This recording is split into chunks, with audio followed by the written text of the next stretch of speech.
qui se sont soldés par la mort d'une dizaine de personnes. Pour répondre à ceux qui les ont traités de terroristes, Aliou Sané et compagnie affirment qu'ils sont un mouvement politique. Arsouno Démocratie reprend du service, enchaîne les échos. Deuil vendredi, rassemblement samedi. Le journal d'Informé à sa une toujours, convoqué aujourd'hui pour une première audition dans le fond, Ndeye Khady Ndiaye ne va pas y déférer. Elle avait été convoquée par le juge du 8e cabinet et non par celui du 1er cabinet. Quand elle est allée déposer son passeport, le juge démissionnaire ne l'a pas pris. Manifestants tués, journée de deuil national vendredi, renseigne Rewmi Quotidien. Le quotidien à son tour de noter dans l'affaire Sonko que c'est la vie après les morts. Au moins 10 morts et près de 600 blessés. Le M2D à la place de l'Obélisque samedi, 4 femmes violées à Keur Moussa. Le ministre Malick Sall mal compris. Sud Quotidien pour sa part renseigne d'une ouverture d'une enquête indépendante et crédible sur les manifestations meurtrières et titre la société civile s'engage. Saïdi Gassama, Amnesty International, Sadir Niasse de Rado, Ababacar Fall, Gradec.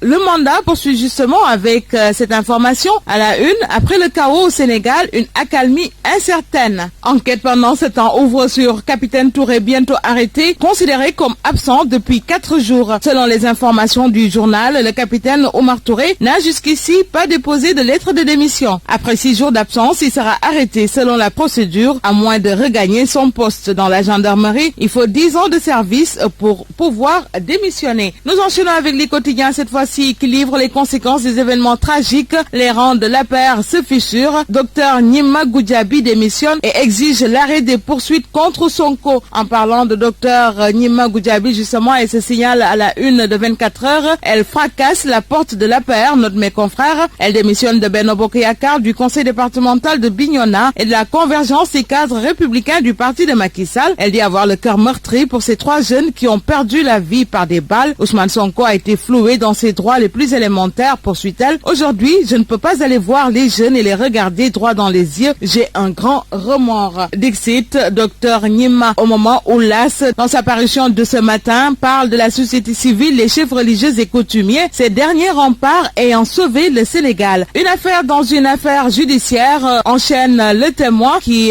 explique les dessous du blocage du cortège de Sonko à Mermoz. Le journal raconte les circonstances dans lesquelles il a été décidé de coller les motifs de trouble à l'ordre public et participation à une manifestation non autorisée à Ousmane Sonko. Tandis que nous passons au quotidien Le Soleil. Lendemain de manifestation, la vie reprend son cours normal. L'UCG déploie 1000 agents pour nettoyer les rues de la capitale à Bignona. Les jeunes se mobilisent pour enlever les débris. 70 stations-service saccagées. L'exclusif ne sera pas en reste dans ces émeutes du corona ou l'effet pangolin au Sénégal. Le journal titre l'alerte mal contenue du Quai d'Orsay. La tempête qui arrive va déstabiliser le continent noir. L'onde de choc à venir du Covid-19 en Afrique pourrait être le coup de trop porté aux appareils d'État. Poursuivons avec Libération cette fois-ci. Le journal parle de la tentative d'incendie d'un engin de l'armée au camp militaire de Mbarom Diop à Louga. Le mystère Khalifa Koné, arrêté depuis le 14 février dans une hutte à Kerseni, il a été transféré à Dakar avant l'ouverture d'une information judiciaire pour incendie volontaire. Et puis arrêté à Dakar, remis au juge de Diourbel. Pourquoi Cheikh Diouf a été cueilli par la sûreté urbaine,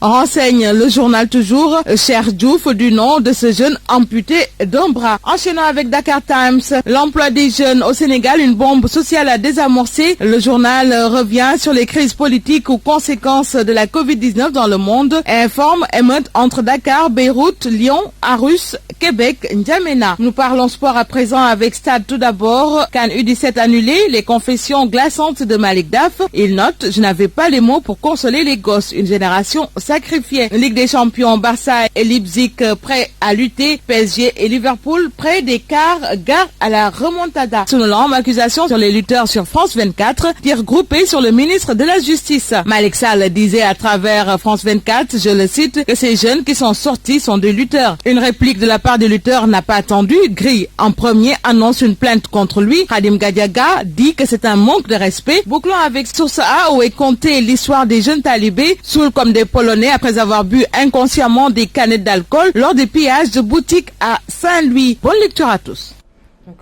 Merci à vous, Ramatoulaye Sarr. Ainsi prend fin cette édition. Un grand merci à Issa Diagne avec l'appui technique d'Adiaratou Penda Diallo Gueye. Merci à toute l'équipe rédactionnelle. Retrouvez tout de suite Pierre-Edouard Faye dans la mi-journée.